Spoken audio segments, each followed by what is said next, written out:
If you enjoy this content, don't forget to subscribe to the channel for more. Alright, let's talk about Africa. Because just when you think you have it figured out, the continent hits you with a plot twist that would make M. Night Shyamalan say, "Whoa, I didn't see that coming." Suddenly the air is buzzing with big, bold ideas about unity. We're talking about a level of ambition that makes your New Year's resolution to go to the gym look like a walk in the park. Leading one of these charges is a young military leader from Burkina Faso, Captain Ibrahim Traoré. He's been making waves talking about breaking away from old colonial ties and forging a new path for Africa by Africans. It's a message that's resonating, big time, and it's making some of the old guard very, very nervous. There have been whispers, loud whispers, about Traoré and his allies possibly quitting the African Union. Imagine that for a second. It's like a few key players in the Avengers deciding to start their own superhero team because they're not happy with management back at headquarters. It's dramatic, it's risky, and it has everyone wondering what this means for the continent's future. This isn't just about redrawing lines on a map, it's about redefining power, sovereignty, and what it even means to be an African nation in the 21st century. The script is being flipped, and nobody is quite sure how the movie is going to end. Then, just to add another layer, you look north. Before we get into the nitty-gritty of today's headlines, we need a quick history lesson. Don't worry, I'll make it quick. No pop quiz at the end. The idea of African unity isn't something Captain Traoré just came up with. This dream is as old as the fight for independence itself. It's called Pan-Africanism. It was the rallying cry for legendary leaders like Kwame Nkrumah of Ghana, Jomo Kenyatta of Kenya, Julius Nyerere of Tanzania. Their vision was simple but powerful. A united, strong, independent Africa, free from the shackles of colonialism, standing tall on the world stage. They argued the borders drawn by Europeans were artificial, and that the continent's strength lay in its collective spirit and shared destiny. These founding fathers didn't just talk, they acted. In 1963 they formed the Organization of African Unity. The OAU's job, end colonialism and apartheid. It supported liberation movements and gave African leaders a coordinating platform. It helped end white minority rule in places like South Africa and Zimbabwe. It was a powerful statement. Africa would shape its own future. But once colonialism faded, cracks appeared.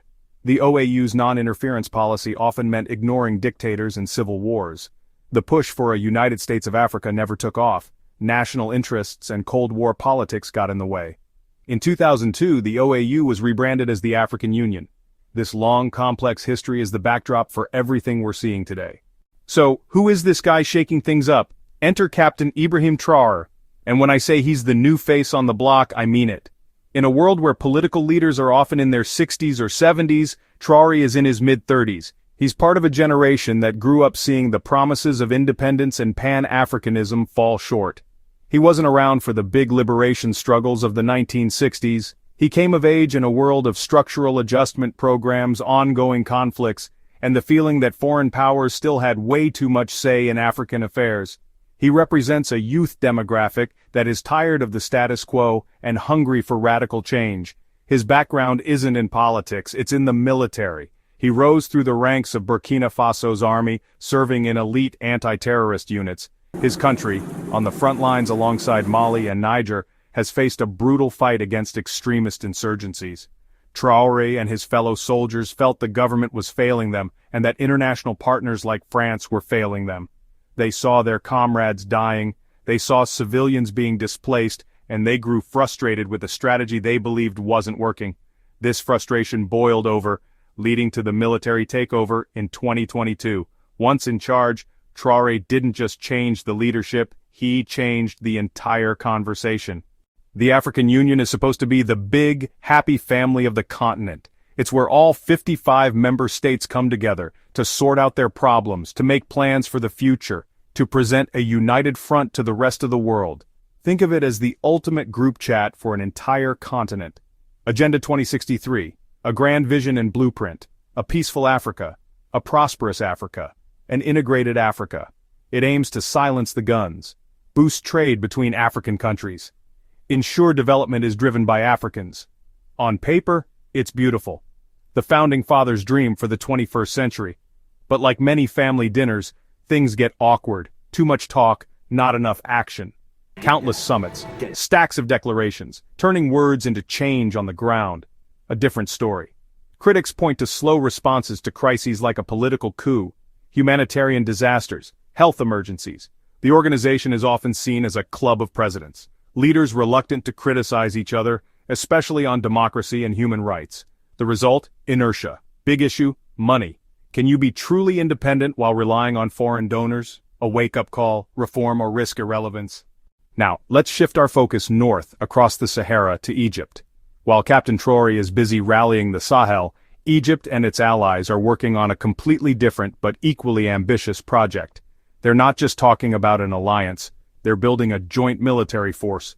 For years, there has been talk among Arab nations about creating a unified army. This time, however, with Egypt taking a leading role alongside countries like Jordan, Saudi Arabia, UAE, the plan is to create a coordinated military structure with a joint command capable of rapid deployment to handle crises across the region. The inspiration for this is pretty clear: NATO.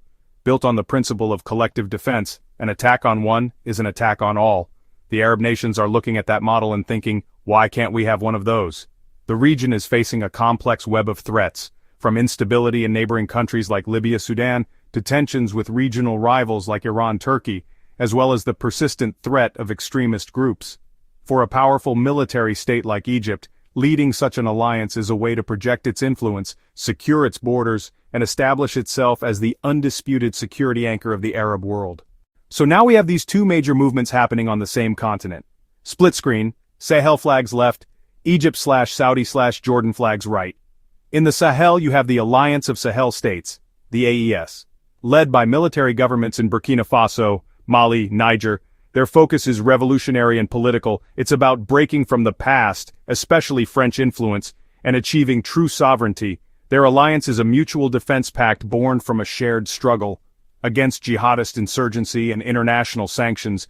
It's a bottom-up, scrappy, ideologically charged movement. They are rebels building a new system from the ground up. On the other hand, you have the proposed Arab military coalition led by Egypt. This is a top-down, state-led initiative, not about overthrowing the order, but strengthening it. Established powerful states consolidating power to protect national interests. Institutional and formal, a NATO-inspired model. Less revolutionary, more pragmatic geopolitics and deterrence. The establishment building a bigger, stronger fence to secure the neighborhood. At first glance, these two movements look like apples and oranges.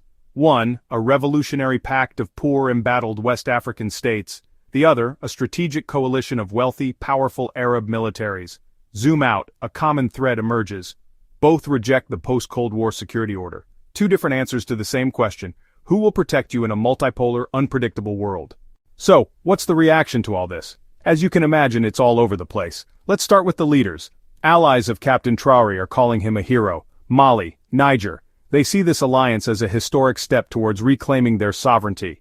For decades, we were told how to run our countries and how to fight our wars. Now, we will decide for ourselves. This is the Africa our grandparents dreamed of. But other regional leaders, especially ECOWAS, see a nightmare. ECOWAS, leaders expressing concern. They call it a threat to democracy and stability. Then you have the experts and analysts, the people whose job it is to stare at maps and look worried. Many of them are cautiously pessimistic. An analyst from a European think tank might say, while the desire for African-led solutions is understandable, fragmenting existing regional bodies like ECOWAS and the AU could create a vacuum that is even more dangerous. They point to the logistical nightmare of running these new alliances. Where will the money come from? Who will be in command? On the Arab military alliance, security experts warn the historical divisions between Arab states are deep. While they may agree on a common threat, agreeing on a common response in a real crisis will be the ultimate test.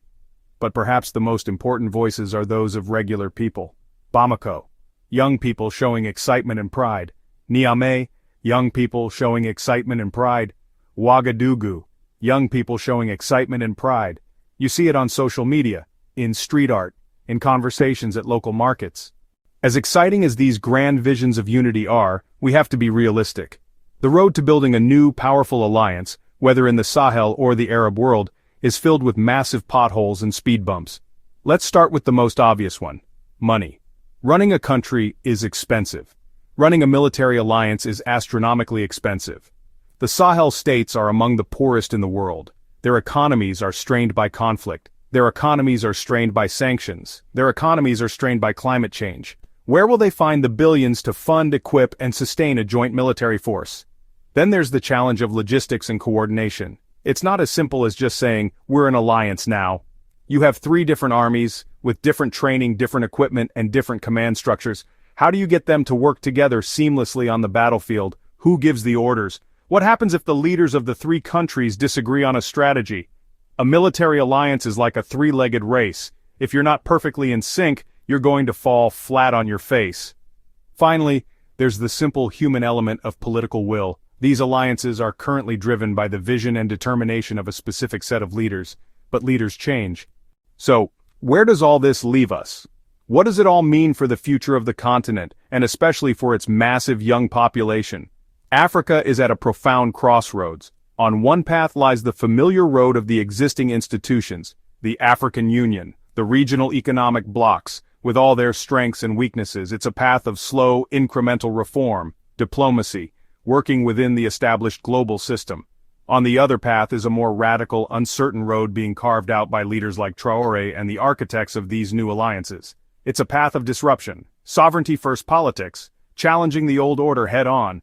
For Africa's youth, this is more than a political chess game. It's about their future, the most connected generation, the most educated generation, the most aspirational generation in the continent's history.